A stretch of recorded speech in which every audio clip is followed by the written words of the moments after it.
छत्रपती संभाजी महाराज की। संभाजी महाराजांचं नाव याला दिलंय आणि त्याचा आनंद आपल्या सगळ्यांना आहे।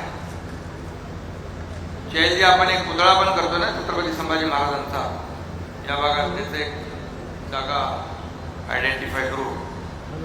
आजचं खरं म्हणजे कोस्टल रोड लोकार्पण सोहळ्याला उपस्थित आपल्या राज्याचे लोकप्रिय उपमुख्यमंत्री देवेंद्र फडणवीसजी, आदरणीय उपमुख्यमंत्री अजितदादा पवारजी, पालकमंत्री मंगलप्रभात गौडा, पालकमंत्री दीपक केसरकर, खासदार राहुल शेवाळे, खासदार मिलिंद देवरा, आमदार सदा सरवणकर, आमदार राजहंस सिंग, माजी खासदार आनंदराव अडसूळ, SCCचे अजित गुलाबचंद, याचबरोबर LNTचे SP देसाई, जयकुमार रावल आमदार आपले, आमदार प्रताप सरनाईक, पावसकर, आयुक्त चहल, ज्यांनी या प्रकल्पामध्ये खूप अतिशय मेहनत घेतली, ते आपल्या अश्विनी भिडे, अश्विनी जोशी, सुधाकर शिंदे, व्यासपीठावरील सर्व सन्माननीय मान्यवर आणि उपस्थित या भागातील सर्व बांधव भगिनी आणि पत्रकार मित्रांनो, खरं म्हणजे मुंबईकरांचं एक स्वप्न हे कोस्टल रोडचं होतं आणि हे स्वप्न पूर्ण केल्याबद्दल मी मुंबई महापालिकेचं अभिनंदन करतो, त्यांना शुभेच्छा देतो, त्यांना धन्यवाद देतो आणि ज्यांनी ज्यांनी याच्यामध्ये सहभाग घेतला त्या सगळ्यांचं अभिनंदन करतो। गेल्या 2.5 वर्षामध्ये या मुंबईत ज्या प्रमाणात कामं सुरू आहे ते आपण पाहतो आणि या कोस्टल रोडमुळे 10 किलोमीटरचा कोस्टल रोड एक टप्पा झाला आहे। आयुक्त चहल ज्यांनी या प्रकल्पामध्ये खूप अतिशय मेहनत घेतली, ते आपल्या अश्विनी भिडे, अश्विनी जोशी, सुधाकर शिंदे, व्यासपीठावरील सर्व सन्माननीय मान्यवर आणि उपस्थित या भागातील सर्व बांधव भगिनी आणि पत्रकार मित्रांनो, खरं म्हणजे मुंबईकरांचं एक स्वप्न हे कोस्टल रोडचं होतं आणि हे स्वप्न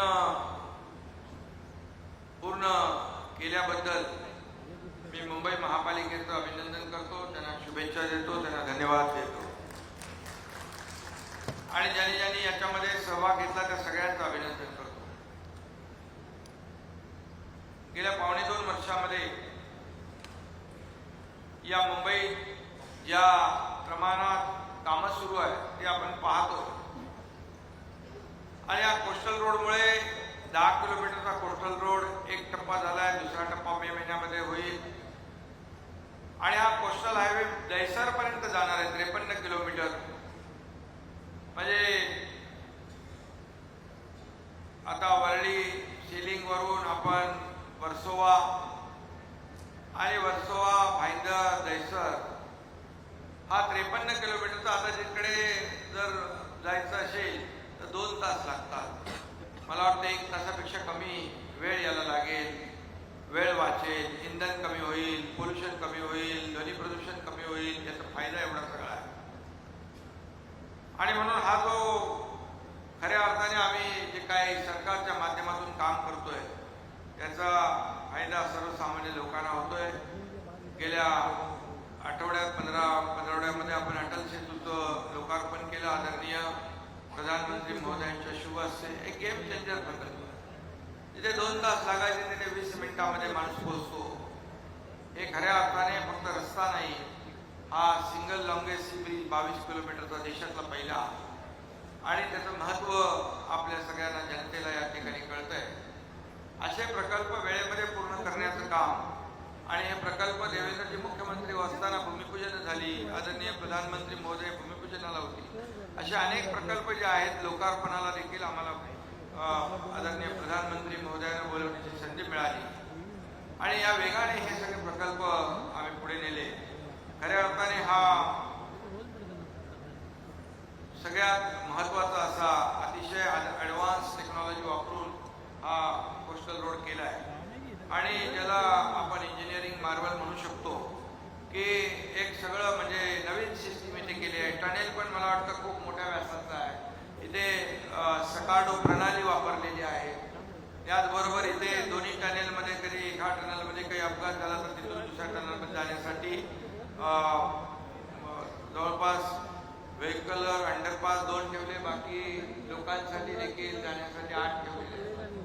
पूर्णपणे सुरक्षेची काळजी घेतलेली आहे. फायर फायटिंग असेल, इतर ज्या काही गोष्टी आहेत, बाबी आहेत, त्या सर्व या मुंबईकरांच्या सुरक्षेच्या दृष्टीने अतिशय महत्त्वाचं काम या कोस्टल आपला हायवे आहे त्याच्यावर घेतलंय. आज आपण वरळी ते मरीन ड्राईव्ह हा सुरू करतोय. उर्वरित मेपर्यंत पूर्ण होईल. आणि खऱ्या अर्थाने आपण म्हणतो की केल्याने होत आहे, आधी केल्याचं पाहिजे, पण पूर्वीच्या सरकारचा याच्यावर विश्वास नव्हता मला वाटतं, आणि म्हणून याला फार विलंब लागत होता. मला आठवत आहे की देवेंद्रजी मगाशी म्हणाले की कुणीतरी ते इंस्टाग्राम आणि याच्यावर आम्ही केलेलं काम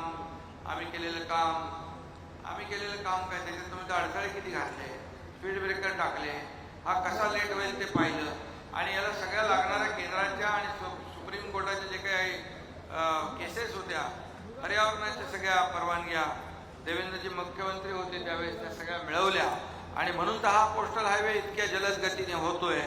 पण शेवटी केलेल्या कामाचं श्रेय द्यायला त्याला मनाचा मोठेपणा लागतो. कद्रू वृत्तीचा माणूस कधीच देऊ शकत नाही. गरज सर्व आणि वैद्य मरू अशी सगळी लोक असतात. त्यामुळे आता त्याच्यावर काय बोलायचं. आणि मी एकच सांगतो, इथे कोळी बांधव आलेले आहेत. त्या कोळी बांधवांचा तो काही 2 पिलरमधला स्पॅन मोठा पाहिजे होता, त्या 60 मीटरचा 120 पाहिजे होता. स्थानिक आमदार असतील, त्यावेळचे मुख्यमंत्री असतील, त्यांच्याकडे सगळे कोळी बांधव भगिनी गेल्या, परंतु ते होणार नाही, टेक्निकली शक्य नाही. मी जेव्हा मुख्यमंत्री झालो, मी देवेंद्रजी आणि आयुक्तांना बोलवून आम्ही सांगितलं 2 पैसे जास्त खर्च होतील, पण कायमचा हा कोळी बांधवांचा प्रश्न सुटेल. 120 मीटरचे स्पॅन आपण करूया, आणि तो निर्णय घेतला आपण. कशासाठी प्रकल्प कोणासाठी करतो आपण? लोकांसाठी, सर्वसामान्य माणसांसाठी त्याचा फायदा त्यांना झाला पाहिजे. आणि म्हणून हे सरकारने तात्काळ निर्णय घेतला आणि ते कामही सुरू झालं. थोडं आता ते मे मध्ये ते सगळं कंप्लीट होईल. उद्या भविष्यामध्ये अडचण नको. आणि ज्यांच्या कोळी समुद्र म्हणजे आपले कोळी बांधव, हा दर्याचा राजा, त्याला काय नाराज करायचं? हा मूळ भूमिपुत्र आहे. या मुंबईमध्ये त्याचा अधिकार सगळ्यात पहिला आहे, आणि म्हणून त्याला कुठल्याही परिस्थितीत नाराज करायचं नाही असं धोरण आम्ही घेतलं, आणि तो निर्णय पण घेऊन टाकला. आणि जैल साहेबांनी तो मान्यही केला. अगोदर त्यांना सांगत होते टेक्निकल पॉईंट आहे, असं आहे तसं आहे, पण मी सांगितलं टेक्निकल आम्हाला माहीत नाही. हा स्पॅन वाढला पाहिजे आणि इथून हा 120 मीटरचा झाला पाहिजे. त्याला कोणी आर्किटेक्ट आणा, इंजिनियर आणा, ते तुमचं काम आहे, आमचं काम. आणि मग ते झाला निर्णय. मला वाटतं किरण पावसकर तेव्हा सगळ्यांना घेऊन आलेले, आणि म्हणून या असे निर्णय आपण घेतो. आणि त्यावेळेस देखील अनेक लोक आता खरं म्हणजे सांगतात की कसं काय, त्यावेळेस देखील भूमिपूजनाला बोलवलं नाही आपण म्हणाला, बोला त्याला काय मोठं फंड लागतं ना. पहिला अगोदर आपण MSRDCतून करत होतो, MSRDC किंवा MMRD, पण हट्टापायी नाही BMCनी करायचं. ठीक आहे, का करायचं ते मी बोलत नाही, इथं बसलेले समोरचे लोक आहेत त्यांना माहीत आहे, आणि राहुल शेवाळे पण का करायचं BMCने त्याच्यात मी तुझात नाही. रस्ता झाला पाहिजे, प्रोजेक्ट झाला पाहिजे, हे आपल्याला महत्वाचं आहे. आणि म्हणून पण ज्याच्यामुळे हे सगळं घडून आलं, परवानग्या मिळाल्या, सगळ्या त्या काय अडचणी किचकट बाबी होत्या त्या सोडवल्या. साधं एक आपलं हे असतं, आणि राज्याच्या मुख्यमंत्र्याला डावलून अशा प्रकारची कामं अनेक केली. पण त्यावेळेस आम्ही सगळ्यांनी मौनाचा मोठेपणा दाखवला, आणि ज्यांना कोतेपणा दाखवायचं त्यांनी दाखवला. असू द्या. आज काही लोक म्हणतात मी इकडे उभा राहतो, मी तिकडे उभा राहतो, मतदारसंघ नवीन शोधतो, पण मी एकच सांगतो, जिथं ज्या लोकांनी निवडून दिलं त्यांना तर न्याय द्या. हा वरळीतला हा विषय होता. जर कोळी बांधव आहेत त्यांना आपण न्याय देऊ शकला नाहीत, आणि इथे ज्या धोकादायक इमारती आहेत, SRAचे प्रकल्प आहेत, रखडलेले प्रकल्प आहेत, या सगळ्यांना न्याय दिला पाहिजे. आणि आपल्याला आमदाराचं काय काम असतं, मुख्यमंत्र्याचं काय काम असतं, आमच्या मंत्री महोदयांचं काय काम असतं, तर सर्वसामान्य माणसाला न्याय मिळाला पाहिजे, हे काम केलं पाहिजे. परंतु ठीक आहे, मी जास्त काही त्याच्यामध्ये जाऊ इच्छित नाही. या कोस्टल हायवेला छत्रपती संभाजी महाराजांचं नाव देण्याची मागणी पुढे आली. आणि अतुलनीय शौर्य गाजवणाऱ्या छत्रपती संभाजी महाराजांचं आज पुण्यतिथी पण आहे आणि म्हणून याचं आज औचित्य साधून याचं लोकार्पण होत आहे. छत्रपती शिवाजी महाराजांनी स्वराज्याचा पाया रचला, छत्रपती संभाजी महाराजांनी त्याच्यावर कळस चढवला आणि अतुलनीय शौर्य आणि धैर्य दाखवलं. त्यांचं नाव याला दिलंय, याचा देखील आम्हाला सार्थ अभिमान आहे की छत्रपती संभाजी महाराज हा अटल सेतू या ठिकाणी होईल. आणि म्हणून आज मी एवढंच सांगतो की याच्यामध्ये सर्व सुरक्षेच्या बाबी या हे काम करताना लक्षात घेतलेले आहेत आणि SSC आणि L&T या दोन्ही कंपन्यांनी अतिशय क्वालिटी काम केलं, वेळेमध्ये काम केलं. त्यांचंही मनापासून अभिनंदन करतो, त्यांनाही मी शुभेच्छा देतो आणि अतिशय अत्याधुनिक पद्धतीने हे काम होतं आहे. सगळ्यात महत्त्वाचं म्हणजे तो प्रोमिनल आहे आणि जो आपला रिक्लेम केलेला आहे जो भाग आहे जवळपास 250 एकर. 250 एकरमध्ये आता फक्त हिरवळ होईल, गार्डन होईल. 250 एकर हे आणि 120 एकर आपण रेसकोर्सची जागा घेतली. रेसकोर्सच्या जागेत देखील कुठल्याही प्रकारचं बांधकाम नाही. मुंबई सेंट्रल पार्क 300 एकरचा, कधी स्वप्नही लोकांना हे स्वप्नवत वाटत असेल, पण 300 एकरचा मुंबई सेंट्रल पार्क या ठिकाणी होतोय हे मला अभिमानाने या ठिकाणी सांगावं असं वाटतं. अनेक लोकांनी प्रयत्न केले होते, पूर्वी प्रयत्न केले, नंतर थांबले का माहित नाही मला, पण आम्ही सांगितलं या मुंबईकरांसाठी एक मोठा मुंबई सेंट्रल पार्क पाहिजे.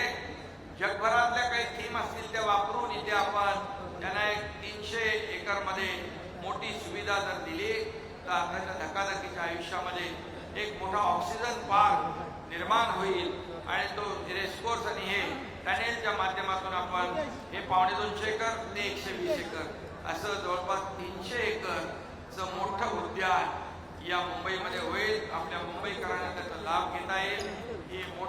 हा मोठा प्रकल्प आहे आणि त्यासाठी देखील काही लोकांमध्ये गाड्या करण्याचा प्रयत्न केला, पण ते सगळ्या आम्ही बाजूला केल्या आणि आता पूर्णपणे त्या प्रकल्पाला चालना मिळते. अतिशय आंतरराष्ट्रीय दर्जाचं हे मुंबई सेंट्रल पार्क होईल आणि त्यासाठी देखील मी मुंबई महापालिकेला धन्यवाद देतो. चहल यांनी खूप चांगली भूमिका त्याच्यामध्ये वठवलेली आहे. एवढ्या लवकर फास्ट त्यांनी काम केलं आणि त्यामुळे आणि त्यामुळे एवढं मोठं 300 एकरात मुंबईमध्ये सेंट्रल पार्क हे आपलं स्वप्नवत वाटणार हे काम आज आपल्या महायुतीच्या काळामध्ये होतंय. मी उपमुख्यमंत्री देवेंद्रजी, अजितदादा आम्ही ठरवलं की मुंबईकरांना आपण काय देऊ शकतो, तर मुंबईकरांना 300 एकराचं गार्डन जर दिलं आपण तर मुंबईकरांना एक विरंगुळा सकाळपासून संध्याकाळपर्यंत अगदी लहान थोरापासून महिलांपासून ज्येष्ठांपर्यंत सगळ्यांना त्याचा फायदा घेता येईल. त्याचबरोबर मुंबईकर जो आहे, मुंबईकर मुंबईच्या बाहेर फेकला गेला आहे, त्यासाठी देखील आम्ही कायदे बदलतोय, नियम बदलतोय. रिडेव्हलपमेंटचे प्रकल्प रखडले, SRA रखडले, लोकांनी इमारती रखडल्या, या सगळ्या रखडल्या. त्या सगळा जो काय विकास आहे तो देखील सरकारच्या माध्यमातून आपल्या विविध म्हाडा आहे, MMRD आहे, सिडको आहे, MSRDC आहे, इव्हन PMC पण आहे, यांच्या माध्यमातून आपण हे प्रकल्प पुढे नेऊ आणि मुंबईकर जो मुंबई शहराच्या बाहेर गेला त्याला पुन्हा मुंबईमध्ये आणण्याचं काम आपलं सरकार केल्याशिवाय राहणार नाही. आणि म्हणून इथे हिरवळ, जास्तीत जास्त हिरवळ आपल्याला हे अर्बन फॉरेस्ट म्हणतो डीप क्लीन ड्राईव्ह मध्ये, हे अर्बन फॉरेस्ट आपण म्हणतो, तसंच तिथे मोठ्या प्रमाणावर एक आपल्याला करता येईल ही संधी या मुंबई सेंट्रल पार्कमध्ये मिळेल.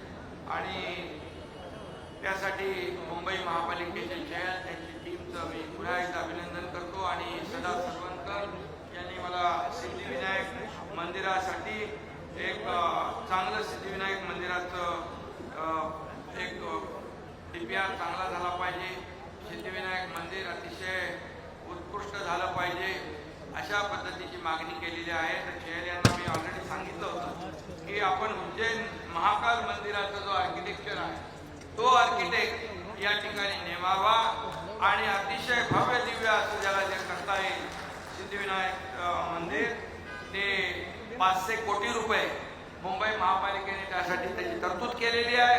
त्याबद्दल देखील मुंबई महापालिकेला मी मनापासून धन्यवाद देतो आणि आपल्या सगळ्यांना खूप खूप शुभेच्छा. ज्याने या कोस्टल हायवे रोडमध्ये सहभाग घेतलेला आहे त्यांना सगळ्यांना मनापासून त्यांचं अभिनंदन. धन्यवाद. जय हिंद, जय महाराष्ट्र.